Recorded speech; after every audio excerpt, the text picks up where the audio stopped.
নমস্কার, আমি গোবিন্দ সাউ। তো আমার সামনে যিনি বসে আছেন সঞ্জয় মণ্ডল বাবু, দেবকেয়ারের ডিপার্গো যে ফুড সাপ্লিমেন্ট খেয়ে ইনি অসাধারণ রেজাল্ট পেয়েছেন। তো আজকে আমি জেনে নেব সঞ্জয় বাবুর কাছ থেকে উনি কোন কোন ক্ষেত্রে রেজাল্ট পেয়েছেন। বলুন সঞ্জয় বাবু। আমার প্রথম পাহাচের যন্ত্রণা হতো। পাহাতের যন্ত্রণা হতো? আচ্ছা, আমি সেখানে দেখে আমি ডাক্তার দেখালাম।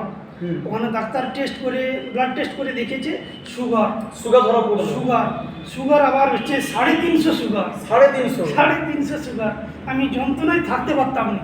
আচ্ছা, তারপরে আমি ওখানে ওষুধ নিলাম, কয়েকদিন খাওয়ার পর আমার কমছে না।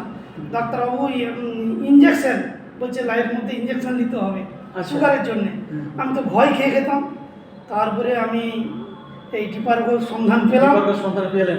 এটা আমি সেবন করছি এবং দুর্দান্ত, দুটোই খেয়ে আমার সুগার চলে গেছে এবং নার্ভের প্রবলেম সলভ। সুগার এখন কত আছে?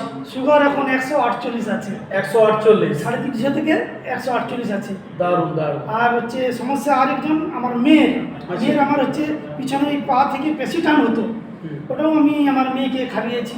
10 দিনের মধ্যেই কমে গেছে। তাই নাকি? দারুণ। মেয়ে তো এখন সুন্দর আছে। তো আপনার এবং আপনার পরিবারের সবাই খাচ্ছে? সবাই ভালো আছে, দুর্দান্ত রেজাল্ট। তো একবার এর জন্য জয় দেবকেয়ার এবং জয় ডিপার্গো। জয় দেবকেয়ার। জয় দেবকেয়ার।